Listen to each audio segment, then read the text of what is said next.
Okay sir. तो linear programming problem में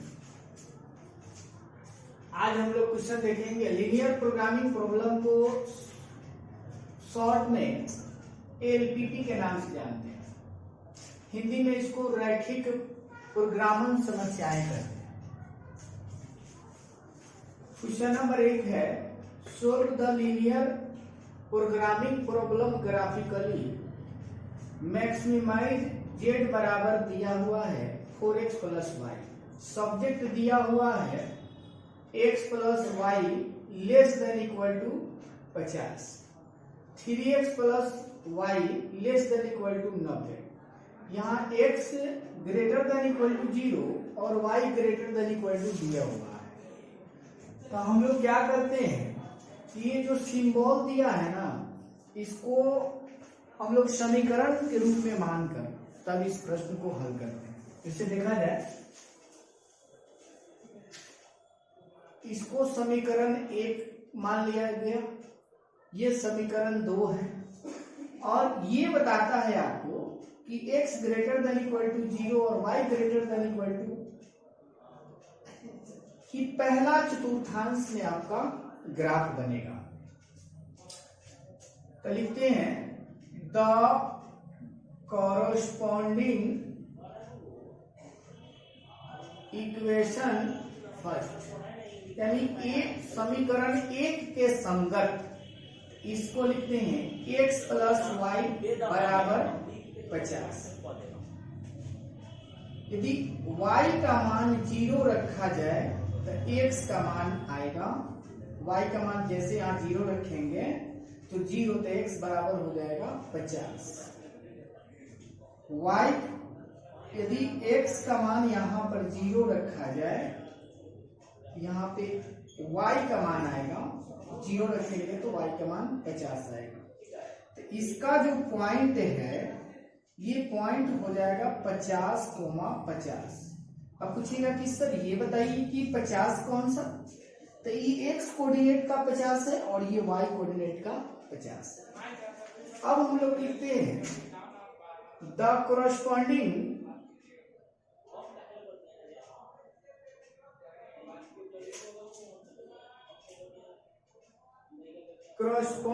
equation second, दूसरे समीकरण के संगत। दूसरा समीकरण है 3x प्लस वाई बराबर 90, यानी कि 90 है। यदि y का मान 0 रखा जाए तो x का मान क्या आएगा, 0 रखेंगे तो x का मान आ जाएगा 30। यदि x का मान 0 रखा जाए तो y का मान क्या है, 0 रखेंगे तो 0 में 3 से गुना करेंगे, 0 हो जाएगा, ये y का मान आ जाएगा आपको 90।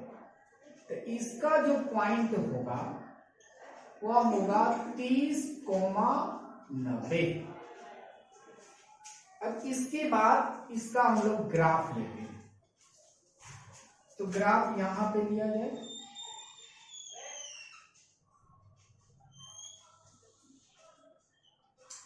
एक्स अक्ष ये वाला वाई अक्ष।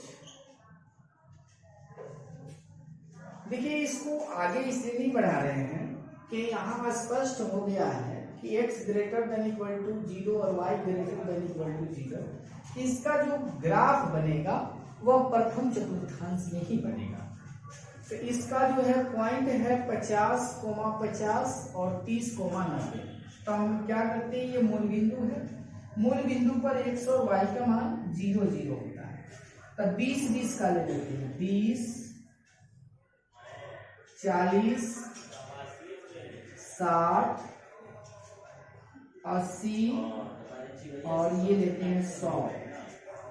फिर यहां हो जाएगा 20, 40, 60, 80 और यहां लेंगे 100।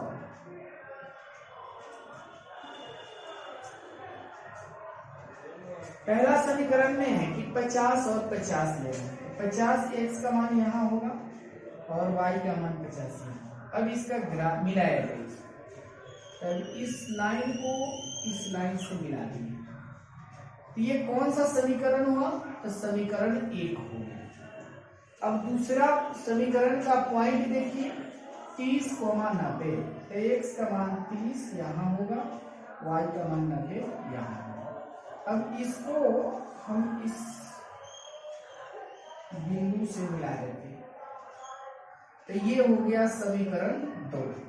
तो इसका जो पॉइंट है वह है 30,0, इसका जो पॉइंट है 50,0, इसका जो पॉइंट है 0,50। देखिए 50 इसलिए है क्योंकि ये y अक्ष की तरफ है तो x 0 हो जाएगा। अब आपको जो है यहाँ पर एक पॉइंट मिल रहा है जो एक दूसरे को रेखा काट रही है। पहला काम ये करेंगे कि इसको ग्राफ हम लोग जो है खींचना प्रारंभ करते हैं। तो इसका शेडेड एरिया कौन सा होगा, यानी कि उसका जो घिरा हुआ क्षेत्र होगा वह कौन सा एरिया होगा। तो इसको चेक करने का सबसे आसान तरीका है, सबसे बेहतरीन तरीका है कि मूल बिंदु पर इसको चेक किया जाए। तो मूल बिंदु पर x और y का जो मान होता है वह 0, 0 होता है। तो समीकरण 1 लिखा जाए तो x plus y less than equal to 50, यानी x का मान 0, y का मान 0 रखेंगे तो 0 लेस देन इक्वल टू 50। देखिए ये जो स्टेटमेंट दिया है ये सही स्टेटमेंट है कि गलत है। देखिए 0 से बड़ा 50 होता है तो हाँ जी ये स्टेटमेंट आपका सही दिया हुआ है। अब दूसरा समीकरण को देखिए तो ये हो गया 3x plus y less than equal to 90। तो x और y का मान यदि हम 0, 0 रखते हैं तो ये हो जाएगा 0 लेस देन इक्वल टू 90, यानी कि ये भी स्टेटमेंट आपका सही है। कहने का मतलब है कि इसका जो फिगर होगा वह मूल बिंदु की तरफ होगा। तो मूल बिंदु को जब देखा जाए तो इसको यदि हम समीकरण 2 का ग्राफ खींचे तो मूल बिंदु की तरफ, तो ऐसे ग्राफ आपका जा रहा है। देखिएगा जरा ध्यान से। अब समीकरण 1 का भी इसके अंदर ही जाएगा, मतलब ऐसे जाएगा इसका।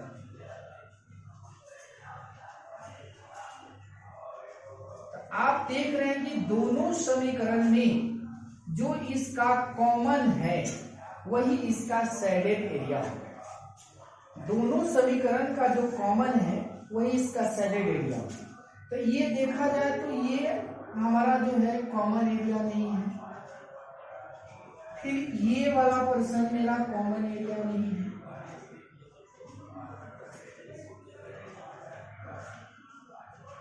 तो एक बिंदु हमारा यहाँ मिला तो यहाँ पर x और y का मान क्या आएगा। तब क्या करते हैं जरा देखा है, लिखते हैं from equation first and equation second. पहला और दूसरा समीकरण से देखा है। पहला समीकरण है x प्लस वाई बराबर 50, 3x प्लस वाई बराबर 90 है, और इसको माइनस कर दीजिए, ये दोनों कट जाएगा, ये माइनस का 2x हो जाएगा, इसको घटाइएगा माइनस का 40 हो जाएगा। 20 गुना 40 होता है, माइनस और माइनस कट जाता है, x का मान आ गया 20। अब क्या करते हैं, x का मान समीकरण जो है ना रख देते हैं 1 में, तो समीकरण 1 में रखा जाए। तब देखिए समीकरण x है x प्लस वाई बराबर 50, x का मान यदि 20 हो गया तो 20x प्लस वाई बराबर 50, तो y बराबर 50 माइनस का 20, यानी कि ये जो 20 था इधर ले आके हम लोगों ने क्या किया, घटा लिया। तब इसका जो पॉइंट बन रहा है, x का पॉइंट कितना है 20 और y का पॉइंट है 30। तब हम लोग कह सकते हैं कि ये जो पॉइंट है, ये पॉइंट है आपका x 20 और y दिया है 30। ठीक, अब लिखते हैं the shaded area of point, तो पॉइंट क्या क्या होगा, तो देखिए इस जो पॉइंट है, एक कॉर्नर पॉइंट, एक ये होगा, ये होगा, ये होगा, ये होगा, तो इसका नाम कुछ रख दिया है, जैसे इसका नाम ए बी सी और इसका नाम डी दे देते हैं। तो ए का जो बिंदु है 0,50, यानी ए का पॉइंट है 0,50, बी का जो पॉइंट है वह है 20,30, सी का जो पॉइंट है वह यहां देख रहे हैं 30,0 और डी का जो पॉइंट है वह 0,0 है।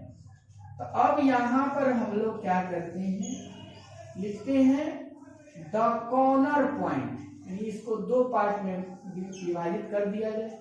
यहां लिखेंगे कॉर्नर पॉइंट, इसको लिखते हैं वैल्यू ऑफ जेड बराबर 4x प्लस वाई। देखिए इसमें 4 बिंदु दिया है, ए बी सी और डी। ए दिया है 0,50, बी दिया है 20,30, सी है 30,0 और डी दिया है 0,0। तो अब इसका मान यदि हम लोग को रखना है तो देखिए क्या करते हैं, x का मान होता है ये y का मान, जैसे x का मान 0 रखेंगे तो z का मान क्या होगा, जिसे 0 रखेंगे सब 0 हो जाएगा, तो ये z का मान मिला 50। यहां पर देखा जाए 20 रखेंगे तो 20 दूना 4 गुना 8 यानी 20 चौका 80 और 30, 80 और 30 जोड़ेंगे तो 110 होगा। फिर यहाँ रखते हैं 4 तिया 12 प्लस 0 यानी कि आपको मिलता है 120। 0 0 रखेंगे तो जेड का मान यहाँ मिल रहा है 0। तो अब आपको बताना क्या है, प्रश्न में क्या कहा है कि इसका मैक्सिमाइज बताइए। तो मैक्सिमाइज कितना दिया हुआ है 120, तब लिखेंगे द मैक्सिमम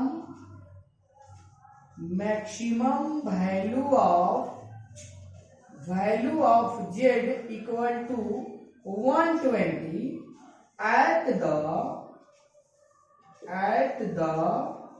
point 30,0 और दिस इज आंसर। इस तरह से आप एग्जाम में प्रश्न आएंगे और आप उसको बनाइएगा और अच्छा स्कोर होगा।